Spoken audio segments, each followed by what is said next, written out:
아까 서두에도 말씀드렸지만 예. 정부 부처 업무 보고가 진행 중인데 연일 화제 기사들이 많이 나오거든요. 좀 어떻게 보고 계십니까? 저는 이재명식의 어떤 새로운 정치 문화 이것의 시작이다라고 생각을 하는데 제가 그걸 보면서 예전에 나왔던 영화 트루먼 쇼라고 혹시 기억하십니까? 네, 기억합니다. 예, 트루먼 쇼가 24시간 생중계하면서 굉장히 엄청난 시청률을 올렸었는데 트루먼 쇼의 한 10배 이상 되는 정치 방송이다라고 하는 생각이 들고요. 이재명 대통령님께서 말씀하셨듯이 투명성을 더 담보할 수 있고 또 각자 행정기관의 수장들이 어떤 자신들의 능력을 그대로 보여줄 수 있는 혹은 또 모자란 대로 또 그것에 대한 진정성을 보여줄 수 있기 때문에 저는 국민들로부터 상당히 신뢰를 받는 그런 멋진 프로그램이 됐다 네. 생각을 합니다. 통상적으로 이제 대통령의 업무라든가 정부 부처의 업무라는 게 우리가 언론 등을 통해 가지고 결과값을 보고받는 경우가 많았는데 그걸 업무 보고의 과정, 중간 과정을 공개한다는 게 굉장히 이 행사의 목적이고 의미가 있는 것 같거든요. 사실은 너무 싫을 것 같아요. 대통령이니까 그걸 감내한다 하더라도 밑에서 업무 실무하는 사람들 입장에서 얼마나 좀 부담스럽겠습니까? 지난번에 강유정 대변인이 방송에 나와서 그 얘기를 하더라고요. 우리 국무회의도 항상 그런 식으로 한다. 얼마나 압박감을 느끼는지 당신들이 이해 못할 거다. 근데 제가 그 자리에 있었으면 정말 저는 까무러졌을 거예요. 그러니까 거기서 대답을 어느 정도 이상 하신 분들은 정말 열심히 하신 분들. 정말로 공부 열심히 하신 네, 분들이죠. 진짜 그렇게 뭐 인천공항공사 사장처럼 그렇게 엉터리를 같이 하는 사람들을 보면은 우리가 야 말도 안 되는데 이렇게 생각하는데 이게 바로 공무원 사회의 경종을 울리는 대통령 특유의 그런 업무 처리 방식이다. 그리고 이런 식으로는 한 번도 다른 대통령이 한 적이 없기 때문에 저는 매우 바람직하고 좋은 방법이라고 생각합니다. 저는 상당히 그 세계사적인 그런 정치 문화가 만들어지고 있다. 성남시장 때의 모습들이 업그레이드된 게 경기도지사 때 모습이었거든요. 경기도지사 때 모습보다 업그레이드된 것이 당대표 시절이었었습니다. 근데 그 뒤에 대통령으로서 지금 이제 회의를 진행하는 이런 과정들이 성남시장 때부터 축적되어 왔던 회의 진행과 그리고 행정의 어떤 여러 가지 모습들을 그대로 좀 보여주고 있는 것이다라고 좀 생각을 하고 있는데 전 이번에 사실 이학제 이런 것보다 더 놀란 것은 교육부 쪽 업무 보고를 할 때였었습니다. 국립고전번역원이라고 있어요. 아, 국립고전번역원. 예, 국립고전번역원이 옛날엔 뭐 민족문화추진위원회라고 해서 이제 옛날 그 한문 배우셨던 어르신들이 정말 학구방 같은 데 모여가지고 이렇게 뭐 한문 번역하고 하셨던 분들이었는데 지금 이제 박성무 전 이사장님이 국립고전번역원으로 승격을 시키시면서 차관급 기관이었거든요. 그럼에도 불구하고 사람들이 잘 몰라요. 저도 예, 몰랐습니다. 처음 듣는데 네. 그런데 우리나라의 K 문화의 원류가 우리 고전으로부터 나오는 건데 그 많은 한문 책들을 다 번역하는 곳이 그곳이거든요. 근데 김원종 그 원장님이 그냥 한학자예요. 정말 약간 다르네. 일기 한학자 아닙니다. 한학을 공부하신 분. 네, 경북 그러니까. 안동에 그 한학을 하신 그냥 그 순수 학자분이신데 이분이 대통령님한테 대통령님 건의 좀 할 게 있다. 그랬더니 건의해 보셔라. 그랬더니 이제 어린이 청소년들한테 한문 교육이 좀 필요하다. 한문 교육했으면 좋겠다라고 하니까 대통령님도 자기도 그렇게 생각한다.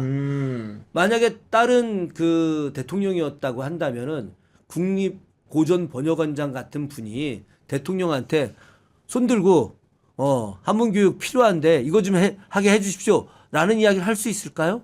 저는 전혀 할 수 없다고 생각합니다. 그런데 지금 완전히 다른 문화가 나타난 네. 거예요. 그래서 의견을 서로 주고받고 또 좋은 것은 받아들이고 잘못된 것은 또 질책하거나 지적해서 개선하려고 하는 이런 모습들이 나오기 때문에 저는 정말 신선하고 좋은데 아니 근데 거기서 중요한 게 그거 있잖아요. 자학 개그. 죄명이라고 쓴다고. 대통령님의 성함인 제명, 있을제, 밝으명 그걸 못 쓰는 사람도 있습니다. 그러니까 죄명이라고 그러잖아요. 정말 그렇게 진짜 해악으로 대단했어요. 받는 것도 쉬운 일이 아닌 건데 그게 그렇고 정말 대단했어요. 저는 이제 이재호 민주화운동 기념사업부 이사장 예. 같은 경우에도 진영은 뭐 다를 수 있지만은 민주주의 학교를 만들어야 된다 이런 얘기를 하니까 정책권을 하니까 대통령이 또 기꺼이 또 수용하는 모습들 그게 비단 뭐 여야를 갈라서 하는 문제가 아니고 합리적으로 정책적으로 올바르면 수용할 수 있는 태도가 있다라는 것들을 많이 보여줬다고 봅니다. 아니 이재명 대통령의 핵심이 실용주의 아닙니까? 이분은 그렇기 때문에 어떤 진영과 이념을 초월한 분이에요. 제가 지금까지 계속 오랫동안 옆에서 봐왔는데 그런 면에서 저는 상당히 탁월한 지도자라고 생각을 하고 있고 그렇기 때문에 그런 그 이재호 민주화운동 기념사업회 이사장님의 그런 건의도 이렇게 받아들일 수 있는 거죠. 그러니까요. 사실은 네. 개인적으로 서운한 게 좀 있을 거예요. 예전에 좀 같은 중앙대 선후배여가지고 좀 이렇게 가는 도와달라. 거겠네. 뭐 그래서 우리들도 찾아가서 좀 도와주십시오. 그랬구나. 뭐 이렇게 이야기도 했는데 딱 또 그런 면에서는 정리를 하시더라고요. 내가 그래도 여기 이렇게 있는데 마음으로는 응원하고 뭐 나서서 도울 수는 없고 뭐 그렇기 때문에 약간 서운해할 수는 있었겠으나 그럼에도 불구하고 좋은 의견에 대해서는 적극적으로 받아들이는 모습. 원래 사람이 꽁하면은 좋은 얘기해도 안 들어주려고 하잖아요. 그럼요. 근데 네. 이 양반은 그런 꽁한 게 없어. 바로 예. 예. 그런 모습이 좀 인상적이었고 그리고 여러 대화 와중에서 어떤 얘기를 하셨냐면은 공직사회 안에서도 인사에 대해서 뭔가 좀 이렇게 잘못된 부분이 있으면은 익명으로라도 나한테 텔레그램을 보내달라 이렇게 말씀하셨는데 실제로 텔레그램으로 소통을 좀 이렇게 우리 대통령하고 의원님은 좀 많이 해보셨습니까? 뭐 안 했다고는 말할 수는 없고 지금 저는 사실은 그 대통령 되고 나서 한 3개월까지는 텔레그램으로 소통을 했는데 아 그랬군요. 네. 네, 최근에는 너무 바쁘신 것 같아가지고 텔레그램 소통은 요즘은 안 하고 있는데 그래도 끊임없이 텔레그램을 다 읽는다는 겁니다. 우리 의원들끼리 이제 아, 얘기하다 진짜요? 보면 다 읽고 그래서 야 이거 문제다. 거꾸로 잠을 안 잔다는 거예요. 새벽에 읽는다는 거 아니에요? 네, 지금 얘기 하루에 들어보니까 지금 문제가 2시간 많이 자면 3시간 잔다는 거예요. 저도 그래가지고 얘기 저희가 들었습니다. 대통령실에 있는 후배들한테 야 제발 잠은 좀 재워라. 텔레그램 좀 끊게 해라. 진짜 저 말이 맞는 게 저도 텔레그램을 보내는 경우가 있거든요. 그러니까 아니 대통령 우리 되기 전에. 노변이야 자주 소통하죠. 근데 대통령이 처음에는 이제 바쁘시니까 못 읽을 때가 있으시니까 그 중요한 것도 아닌데도 언제든지 나중에라도 꼭 답장을 하세요. 아, 피드백이 와요? 네, 피드백이 정확히 와요. 그러니까 읽는 것뿐만 아니라 답장이 오는데 언제 있는지 우리가 이제 알잖아요. 근데 그 답장이 오는 시간이 엄청나요. 막 새벽에도 오고. 그러니까 이분이 잠을 진짜 안 주무시고 누가 뭐 하나 말했냐면 그걸 놓치지를 않는 성격인 거예요. 와, 나 그거 보고 깜짝 놀랐어요. 그래서 내가 이제 더 이상 이런 거 연락하면 안 되겠다. 이분 이러다가 어느 순간에, 쓰러지겠다 네. 해서 대통령 되고 난 다음에는 이걸 끊었어요. 이게 스스로 끊어줘야 돼요. 우리 같은 사람들이 진짜로. 근데 일을 원체 이제 성향적으로도 열심히 하고 정말 이렇게 정량적으로도 열심히 하기 때문에 그런 사람을 재임 중에 말리기는 쉽지 않은 일 같고 솔직히 제가 볼 때는 좀 예. 불가능할 것 같고요. 네. 그렇죠. 근데 본인이 그런 말씀을 하시더라고요. 자기가 체질적으로 잠을 그렇게 들자도 피곤한 걸 잘 모르겠다. 쪽잠 주무신다고. 사실 제가 이제 이재명 대통령님하고 어려서 저 성남의 오리엔트 시계 공장을 공장, 같이 다닌 그래서 그때 같이 다니고 또 검정고 씨도 같이 보고 중앙대학도 같이 들어간 그 선배한테 아주 친한 선배가 네. 있습니다. 그 형님한테 이제 물어봤어요. 어렸을 때부터 저랬냐? 그랬더니 어렸을 때부터 그랬다는 거야. 어렸을 때부터 이렇게 잠 안 자고 밤에 탁 나와서 공부하고 그리고 나와서 또 일하고 그랬다는 거죠. 근데 이분이 저는 늘 세상을 긍정적으로 바라보고 있는 게 확실히 있다고 봐요. 그 아까도 뭐 그 죄명 뭐 이런 얘기 했는데 아재 개그 달인입니다. 좀 약간 이상해 유머 코드가. 근데 하여튼 아재 개그는 무지하게 잘해요. 아재 개그도 잘하고 농담도 잘하고 그 나중에 기회가 되면 글쎄 대통령으로 있을 때는 그러겠지만 돼지갈비 굽는 거는 대한민국 제 1등입니다. 돼지갈비 굽기가 난이도가 높거든요. 그러니까 한번은 이게. 우리가 양념 이제 때문에 모여가지고 저 이렇게 같이 의원들하고 뭐 좀 편한 사람들하고 같이 모교 앞에 가서 이제 갈매기살을 먹는데 네. 그러다가 이제 주인분이 그 돼지갈비를 갖고 왔어요. 그래갖고 이제 제가 좀 굽다가 야 저 내놔. 그랬더니 이제 그 저 집게하고 가위하고 내가 돼지갈비 얼마나 잘 굽는지 내가 보여줄게. 그러더니 본인이 착 구워갖고 한 점씩 탁 나눠주고 이렇게 하는 거야. 그래서 우리들이 다 기절을 했지. 하도 돼지갈비 잘 구워가지고. 아니 돼지갈비가 금방 타거든요. 그런데 양념 안에 또 안 때문에. 익어가지고 잘못 굽게 되면은 정말 어려운 지경에 이르는데 네. 그 일까지도 잘해낸다는 거는 제가 보니까. 그러니까 이제 네. 이분이 그런 고기를 구워서 남들을 주는 일을 오래 했던 거예요. 아. 사람들이 그걸 몰라서 그러는데 어디 뭐 이제 교회 같은 데 가면 목사님이 뭐 이렇게 야외 갔을 때 뭐 고기 잘 구워서 드리는 그런 분도 계시고 신부님도 계시고 그러잖아요. 근데 이분이 제가 나중에 좀 들었더니 단체로 모임을 가게 되면 고기 구울 때 자기가 다 고갖고 후배들 나눠주고 다 그랬다는 거야. 그래서 그랬나 하여튼 그날 깜짝 놀랐어요. 이렇게 돼지갈비를 잘 굽나. 하여튼 그래서 제가 나중에 한번 그 얘기는 꼭 해볼 생각입니다. 지금 청와대로 좀 돌아가서 내년 봄 됐을 때 대통령이 직접 구워주는 돼지갈비 먹을 사람을 이렇게 좀 뽑아서 한번 하자. 내가 그 제안 선발대를 한번. 모아가지고 이렇게 네, 좀 네. 이렇게. 우리는 좀 꼭 껴줘요. 아유 뭐 우리가 될라나 모르겠어요. 이거 뭐 다 뽑기로 할 텐데. 네.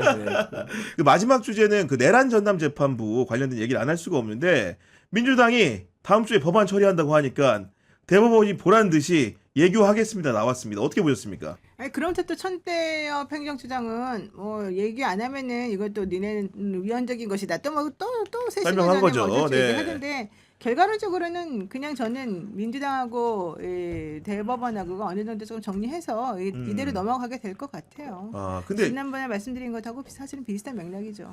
아니 저는 이제 오늘 그 금요일이죠. 정청래 대표가 그 발언하기 정말로 그 와닿긴 했는데 그 표현이 뭐였냐면은 진작하지? 이런 표현을 했어요. 그러니까 일제 치하 때는 독립운동 안 하다가 8.15 해방 이후 8월 16일부터 독립운동을 하는 8.16 독립운동가처럼 뒷북치는 꼼수 조치다. 이 표현은 자체는 굉장히 공감이 됐거든요. 예.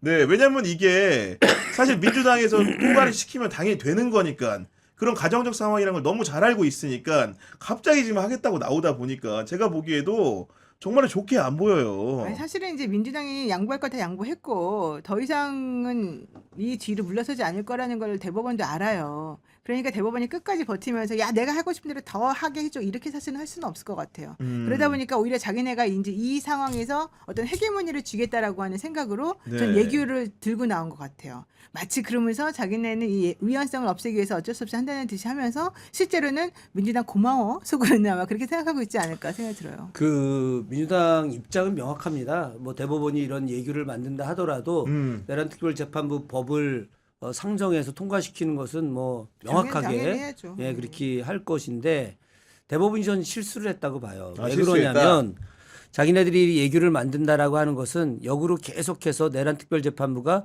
위헌 소지가 있다고 한 것을 스스로가 위헌이 아니다라고 하는 맞습니다. 것을 네. 이야기한 거예요. 되게 바보 같은 짓을 한 겁니다. 제가 한 보름 전쯤에 페이스북에 글 올렸나? 그 1948년에 재헌헌법 만들 때 그 헌법 안에 반민족행위 특별법을 만드는 걸 올렸어요. 네, 그 안에 그래서 들어가 맞습니다. 있습니다. 헌법에 들어가 있는 거예요. 헌법에. 네. 그래서 당시에 반민특위 검사들도 특별히 만들고 재판부도 특별히 만들었어요. 그 재판부의 재판부장이 가인 김병로 선생이야. 대법원장을 하면서 반민족 행위자들에 대한 처단을 위한 특별 재판부에 본인이 부장을 직접 한 거예요. 당시 이승만 세력들이 이것이 위헌이다라고 계속 공격을 했는데도 불구하고 대법원이 위헌이 아니다라고 해서 한 겁니다. 저는 지금 조희대 이 대법원장부터 시작해서 현재 대법관들이 역사 공부도 하나도 안 했다. 야. 재헌헌법 안에도 이미 특별 재판부 반민족 그렇네. 행위자에 대한 특별 재판부를 이미 만들었어요. 그럼 지금 반민족 행위자 이 반민족 행위자들이 누구냐? 이건 내란 세력들이지. 아니 나는 그리고 그 자꾸만 무슨 처분적 법률 이 얘기를 오늘도 또 했는데 사실 그 말이 안 된다고 보는 게 지난번에 세월호 때 이 대법원에서 특별재판부 만든다고 했잖아요. 그럼요. 그때도 그러면 이런 식으로 논리를 따지면 그때도 처분적인 거잖아요. 특정 사건과 관련된 거니까. 네. 그 특정한 인물들이 맞아요. 있잖아요. 예, 그러니까 예. 본인들이 말하는 것처럼 하나도 안 맞아요. 전부 다 모순적이에요. 지금 얘기하신 그러니까 것처럼. 재헌 헌법에 이미 이 특별 재판부를 만드는 게 명확하게 존재했고 그래요. 그리고 그것을 대법원장이 직접 했다니까. 맞아요. 이건 너무 명확한 건데 갑자기 그런 역사가 전혀 없다는 없다는 듯이 거지. 떠들어대고 있는데 민주당이 뭐 조국혁신당하고 같이 여러 논의를 통해서 이제 내란 특별재판부 위헌 소지를 다 없앤 거 아닙니까? 줄이네, 이제. 완벽히 줄이네. 그러니까 이제 당원들 중에 상당 분들이 이렇게 너무 위헌 소지를 없앤다고 하는 이름으로다가 뭐 법무부 장관의 추천이나 이런 거 없이 그냥 대법원장의 추천, 대법원 판사들의 추천 뭐 이런 걸로만 가는 것에 대해서 분노하고 계시겠지만 그런데 여기에 추천 대상이 법관회의에서 추천하게 돼 있거든요. 네. 법관회의는 대법원 규칙이 아예 있는 거고 이 법관회의는 그 대법원장이라든가 이런 지도부에 대해서 상당한 견제 세력들이고 그렇습니다. 법관회의가 실제로다가 굉장히 민주적 가치 질서를 높이 하고 있는데요. 그렇기 그렇죠. 때문에 이 법관회의에서 하는 추천은 상당히 의미가 있어요. 그럼에도 불구하고 당원들 중에 굉장히 서운해하고 지금 당 원내 지도부 물러나라 이렇게 요구하는 분들도 많이 계시지만 그러나 이 내란 특별재판부의 법안이 이제 제가 봐서는 합리적이기 때문에 대법원이 두려운 겁니다. 맞습니다. 이대로 통과가 되면 네. 자기들이 어떻게 할 방법이 그렇죠. 없거든. 근데 어쨌든 이렇게라도 정리해가지고 통과를 시켜놓으면 실제 그동안에 이 대법원이나 이걸 반대하는 세력들이 얘기했던 게 얼마나 말도 안 소리였는지를 오히려 더 알게 될 거예요. 아니 그리고 진짜 대법원이 나쁜 게 뭐냐면은 서울고법이 9월 22일에 집중심리재판부 하자고 했잖아요. 네. 그때 이제 사실은 가만히 있다가 지금 몇 달 지났습니까? 거의 석 달 가까이 지나가지고 갑자기 이제 본인들이 하려고 했던 것처럼 논의 결과인 것처럼 대법관들이 이렇게 나오는 것 자체가 굉장히 이렇게 모렴치하다. 이런 생각이 좀 드는 것이고 제가 알기로는 최근에 서울고법에서 자기들 나름대로의 집중심리재판부를 하려고 쉽게 법관을 증언해달라고 요구까지 대법원에 했어요. 그렇죠. 최소 2개 재판부가 필요하기 때문에 3 곱하기 2 해가지고 6명은 판사를 늘려줘야 된다. 거기에 대해서 이제 대법원이 어떻게 보면 답변을 빨리 했어야 되는데 그러지 않고 이런 걸로 떼고 2월 인사 때 살짝 집어넣으려고 하는 것 같은데 그런 논의 과정도 명백하게 밝혀라. 맞습니다. 고법이 일찌감치 요구한 거 아닙니까 지금? 그러니까 지금 다른 데서 이미 다 얘기하고 있었는데 자기네들이 괜히 버팅기고 아닌 척하고 있다가 결국은 궁지 몰려가지고 우리가 이제 이거밖에 할 수 있는 방법이 없구나 하니까 마치 자기네들이 다 그동안 한 그러니까 것처럼 대법관들이 고심해서 한 것처럼. 마치 뭐 한 것처럼 네. 아, 정말 얍실하다.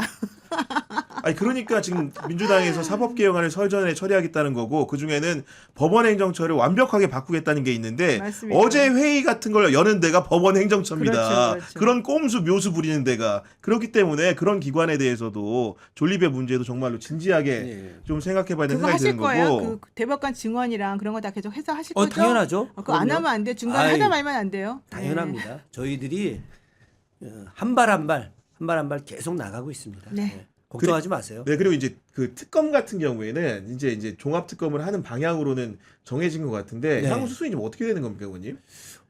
일단은 뭐 상설특검으로 가는데 지금 내부에서 좀 팽팽한 논의들이 좀 아, 있습니다. 그래요? 네. 그 이제 특검으로 가기에는 이제 너무 국민들이 특검에 약간 지치는 경우도 있는데 우리가 검경 분리 이제 뭐 기소하고 이제 맞아요. 검찰 분리를 네. 했는데 그래서 이번에 국수본이 좀 역할을 좀 제대로 해야 된다. 그래서 국수본에 맡겨야 된다. 그래서 경찰이 이 일을 제대로 풀 수 있는 능력을 좀 보여주게 해야 된다라고 중요하죠. 하는 네. 이런 내부 논의도 실제로 존재합니다. 그래서 이것을 갖다가 이제 상설특검이 갖고 있는 건 상설특검인데 제2차 특검을 갈 거냐 아니면 이것을 국수본 중심으로 해서 풀어낼 거냐 이건 아직 최종 결론난 거는 아닙니다. 네, 알겠습니다. 지금 오늘 다양한 현안 이야기 나눠보니까 마칠 시간이 다 됐는데요. 마지막으로 이제 노영 변호사님, 우리 그 또 이제 의원님께서 의정 활동 잘 하셔야 되기 때문에 또 한번 네. 부스트업을 위해서 홍보 네. 활동 다시 한번 부탁드립니다. 네, 예. 극우 뉴라이트와의 역사전쟁 김준혁만이 할 수 있습니다. 김준혁이 할 수 있도록 반드시 승리하도록 여러분께서 도와주셔야 됩니다. 후원은 말로만 하는 게 아닙니다. 너 잘한다 필요 없습니다. 실탄이 중요합니다. 실탄. 국회의원 김준혁 의원의 농협 301-0349-6938-01 아유, 참. 301-0349-6938-01고요. 10만 원까지 세액 공제되고요. 10만 원 초과되더라도 15%에서 25%까지 세액이 공제됩니다. 후원의 영수증 신청하시고요. 김준혁 치고 후원에 치면 다 나옵니다. 저도 했습니다. 아 근데 궁금한 게 이 사진 배경 있잖아요. 예. 혹시 어디에서 이렇게 화성행궁 정문입니다. 화성행궁에서 예, 네 그렇군요. 우리 당원들하고 그때 저희가 매달 한 번씩 역사 기행을 하거든요. 당원들하고. 네. 그렇구나. 예. 네. 아, 역사 기획으로 한 달에 한 번씩이나 하시는 거예요? 예, 저는 계속 했는데 지금 겨울이라 추워가지고 네. 좀 한판 쉬고 예, 3월부터 다시 해야죠. 한판 쉬고. 아 그리고 이제 그 마지막으로 정말 마지막 질문이 될 것 같은데 역사를 워낙 오래 공부하셨으니까 그 왕조 시대에 비교하는 게 맞을지 모르겠으나 역사에 현존했던 왕 중에서 이재명 대통령을 비유한다면은 혹시 어떤 분하고 가장 근사치가 있다고 생각을 하십니까? 전 개인적으로 정조라고 생각합니다. 정말 뭐 본인도 정조를 가장 존경한다고 하셨는데 정조가 잠을 안 잤거든. 그러니까 까딱해서 잘못 아이고. 잠을 안 자면 고정이 되는 거고 진짜로 이제 아니, 열심히 이게 그러니까 제가 썼는데 그러니까 지금 정조 침전에 진짜 그러네. 재난 상황표를 둬요. 정조가. 정조 침전에 예. 방에다가 그래갖고 전국 고을 홍수가 나잖아. 혹은 뭐 여러 가지 상황이 안 좋잖아. 전국 고을 탁 해갖고 상황표 이걸 만들어서 방에 붙여놓고 그걸 계속 보면서 지시를 해요. 와. 야, 대단하다 진짜. 상상이 안 가죠. 상상이. 그 시절에도 예, 그 시절에 네. 침전에 뭐 김건희처럼 뭐 곤룡압에 있던 거 갖다가 놓고 폼 잡으려고 하는 게 아니라 침전에 부들로 짠 그 요 하나. 그래서 가장 가난하게 그 평범한 사람들이 짜놓은 것처럼 있고 이불 있고 촛대 하나 있고 그리고 상황판. 그러면서 이 백성들이 지금 어떻게 살고 있는지 어느 지역은 어떻게 고생하고 있는지 이걸 지원하기 위해서는 어떻게 해야 되는지 상황판을 쭉 만들어 놓은 거예요. 그랬구나. 그런 네. 분하고 지금 이재명 대통령 지금 하는 거 보면 너무 비슷하다는 거죠. 성향이나 이런 걸 다 떠나서 국왕 지도자로서의 모습. 네.